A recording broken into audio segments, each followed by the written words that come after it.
Hello everyone, welcome back to my new video.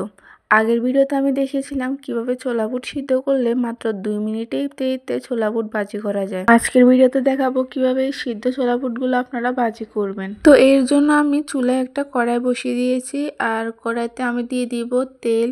এখানে আমি half cup পরিমাণ তেল দিয়ে দিচ্ছি। তেলটা গরম হয়ে গেলে এখানে আমি 1 কাপ পরিমাণ পেঁয়াজ কুচি দিয়ে দিব। এরপর দিয়ে দিব কাঁচামরিচ। এখানে আমি 4-5টা কাঁচামরিচকে ফালি করে দিয়ে দিচ্ছি।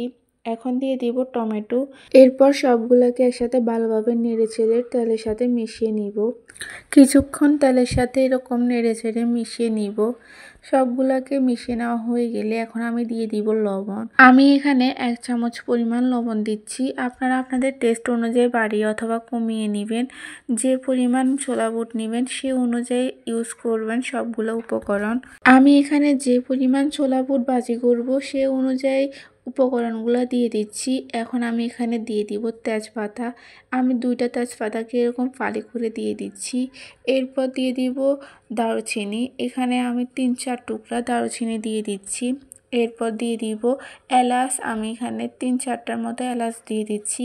এখন আবারও সবগুলোকে একসাথে ভালোভাবে নেড়েচেড়ে মিশিয়ে নিব। আর কোনো কিছুই দেওয়া লাগবে না, কারণ আমি বুট সিদ্ধ করার সময় সবগুলো উপকরণ দিয়ে দিয়েছি। এখানে আর কোনো বাড়তি উপকরণ দেওয়া লাগবে না। যারা আমার বুট সিদ্ধ করার আগের ভিডিওটা দেখেন নাই তাদের জন্য আমি ওই ভিডিওর লিঙ্কটা উপরে দিয়ে দিব, চাইলে আপনারা দেখে আসতে পারেন। এখন আমি সিদ্ধ করা সেই ছোলা বুটগুলো দিয়ে দিব, আর সবগুলোকে একসাথে ভালোভাবে নেড়ে চেড়ে সবগুলো উপকরণের সাথে মিশিয়ে নিব। এখানে আমি আধা কেজি পরিমাণ ছোলা বুট দিয়ে দিচ্ছি। আপনারা যে পরিমাণ নেবেন সে অনুযায়ী উপকরণগুলো অ্যাড করে নেবেন।